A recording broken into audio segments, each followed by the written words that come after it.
تھے یہ ہمارے خیر خواہ ہیں، لیکن اندر سے وہ اقتدار پرست تھے۔ وہ ان تینوں نے مل کر یہ فرقہ قائم کیا۔ اس فرقے نے جب شروع کی تو حد درجہ بدتمیزی شروع کی، انہوں نے بد اخلاقی پر اتر آئے، گستاخی پر اتر آئے، حتاقی اور بے شرمی پر اتر آئے۔ جس طرح میں نے اشارہ کیا نا کہ انہوں نے امام رضا علیہ السلام پر تہمتیں اور بہتان لگانا شروع کر دیا۔ اسی طرح امام تقی علیہ السلام پر اور امام ہادی علیہ السلام پر بالخصوص زیادہ انہوں نے بہتان باندھنا شروع کیے۔ اس قدر بہتان باندھے کہ امام نے ان کو کہا کہ یہ ناصبیوں سے بدتر ہیں۔ ناصبی جو اہل بیت کے دشمن ہیں، وہی بنو امیہ کے بقایا جو دشمن اہل بیت ہیں، امام نے فرمایا کہ یہ واقفیہ ناصبیوں سے بدتر ہیں دشمنی کرنے میں۔ وہ کام انہوں نے کیے جو زبان اجازت نہیں دیتی لیکن تاریخ میں لکھے ہوئے ہیں، اور جو کچھ ائمہ نے امام ہادی نے ان کے بارے میں کیا وہ بھی سینسرڈ ہے، وہ کتابوں میں لکھا ہوا ہے۔ آپ تاریخ فرقہ واقفیہ پڑھیے، ملل نحل پڑھیے، اور فرق اسلامی کے متعلق جو تاریخ کی کتابیں ان کا مطالعہ کریں تو یہ ساری حقیقتیں آپ کو مل جائیں گی۔ اور ایک بڑا منبع بحار الانوار ہے، بحار الانوار میں آپ امام تقی علیہ السلام کے حالات میں دیکھیں جا کر، تو وہاں آپ کو یہ ساری تفصیل باقاعدہ مکتوب صورت میں روایات کی شکل میں مل جائے گی، یہ کہ ائمہ نے ان کے بارے میں کیا کہا، کیا کرو، شیعوں کو کیا کہا، تمہارا فریضہ کیا بنتا ہے، وہ یہاں میں نہیں بیان کرتا ہوں۔ اس فرقے کا نام لوگوں کے اندر جو مشہور ہوا وہ تھا ممتورہ۔ شیعہ اس فرقے کو، واقفیہ کو ممتورہ کہتے تھے۔ ممتورہ مطر سے ہے، میم توئے، طوطے والا توئے، میم توئے رے، مطر بارش کو کہتے ہیں۔ ممتورہ جس کے اوپر بارش برسے اور بارش سے گیلا ہو جائے۔ ممتورہ عربی زبان میں کتیا کو کہتے ہیں، پنجابی میں جس کو کتی کہتے ہیں، کتی، کتے کی مؤنث، شی ڈاگ کیا کہتے ہیں اس کو، بھلے کتیا کو کیا کہتے ہیں آپ کی زبان میں؟ نہیں کہتے کچھ بھی؟ اچھا ہے کچھ نہ کہیں اس کو۔ کتیا کتے کی مؤنث، عربی زبان میں کلب کہتے ہیں اس کو، کاف لام بے، کاف کتاب والا، کلب، کلاب کتے، جو بعض لوگ فخریہ نام رکھتے ہیں، نہ رکھا کریں، کلب نہ رکھیں، بے شک اس کو ائمہ سے منسوب کریں لیکن پھر بھی نہ رکھیں،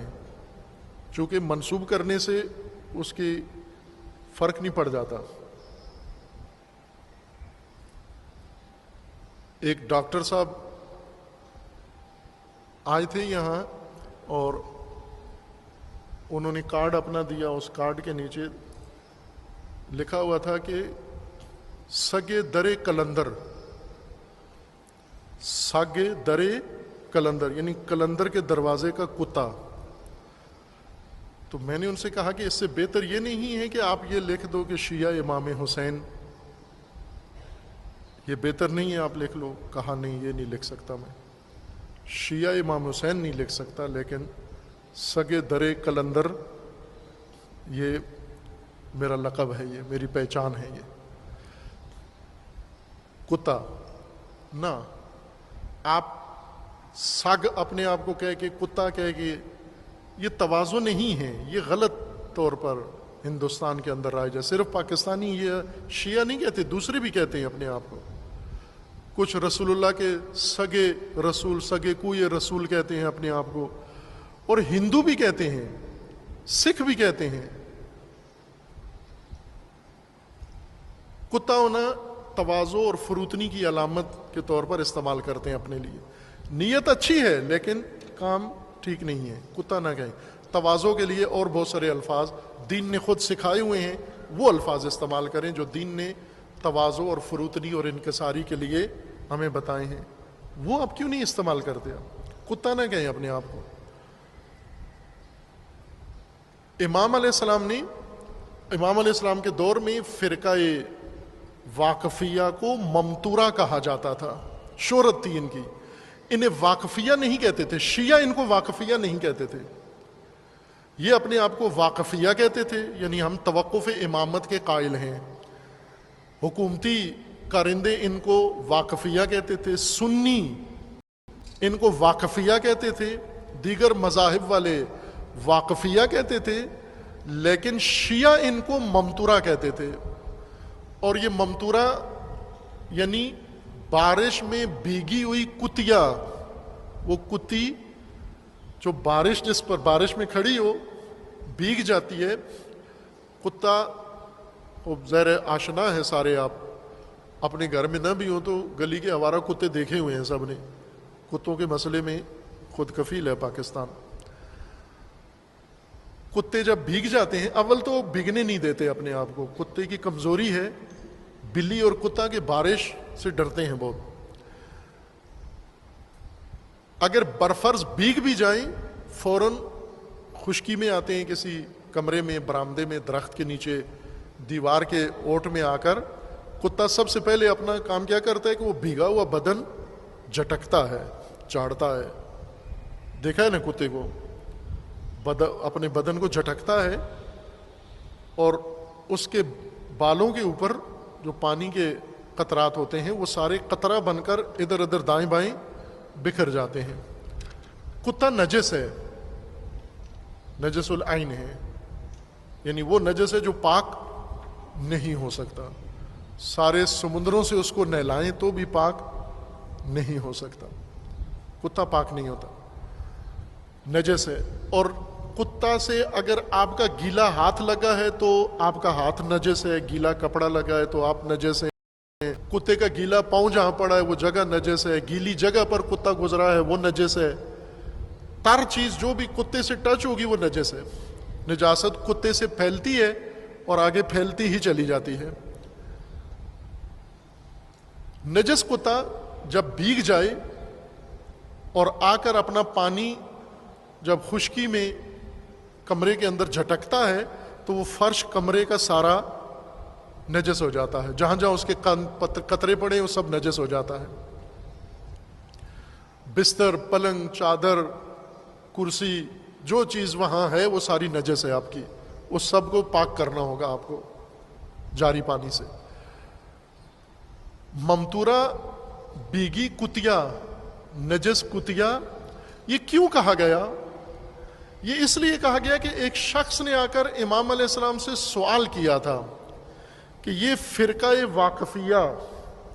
توجہ فرمائی، بہار الانوار میں یہ روایت ہے، اور بھی منابع میں ہے کہ یہ فرقہ واقفیہ جو گمراہ عقائد رکھتے ہیں،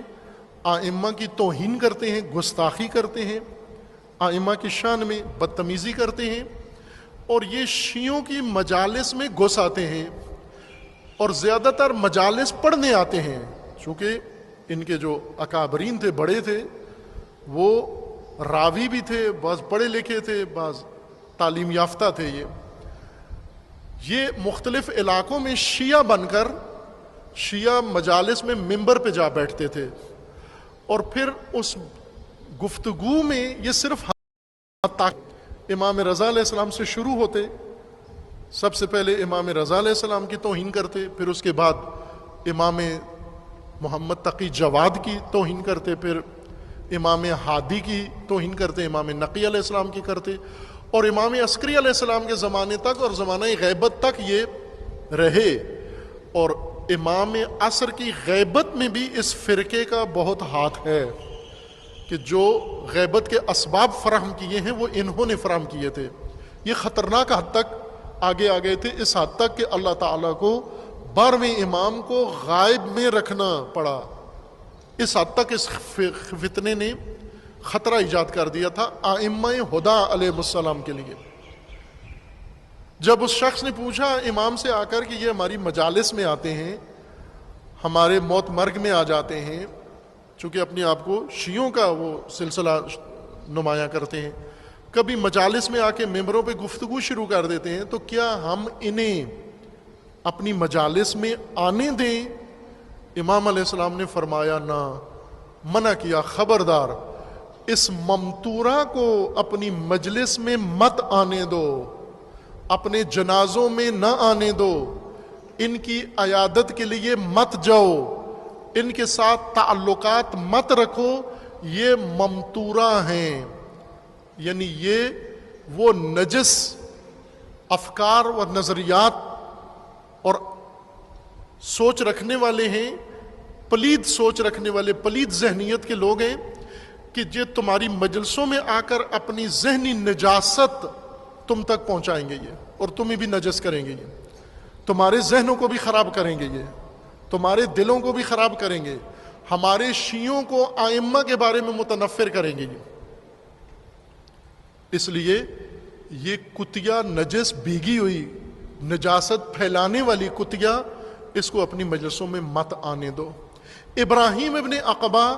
ایک اور راوی ہیں، امام ہادی علیہ السلام کے شاگردوں میں سے ہیں،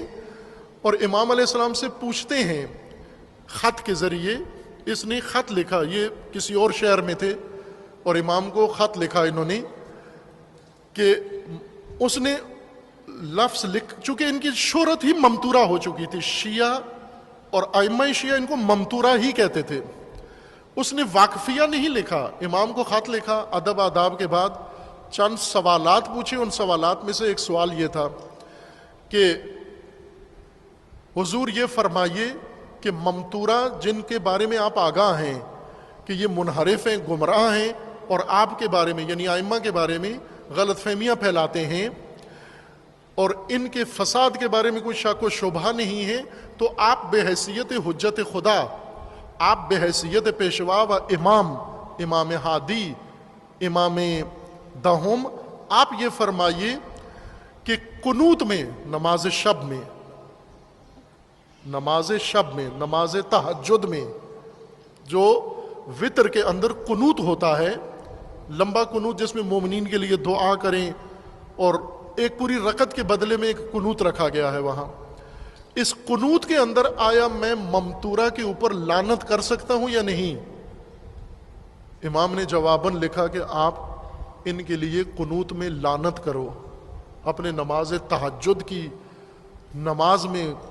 وتر کی قنوت میں ان کے لیے نفرین کرو،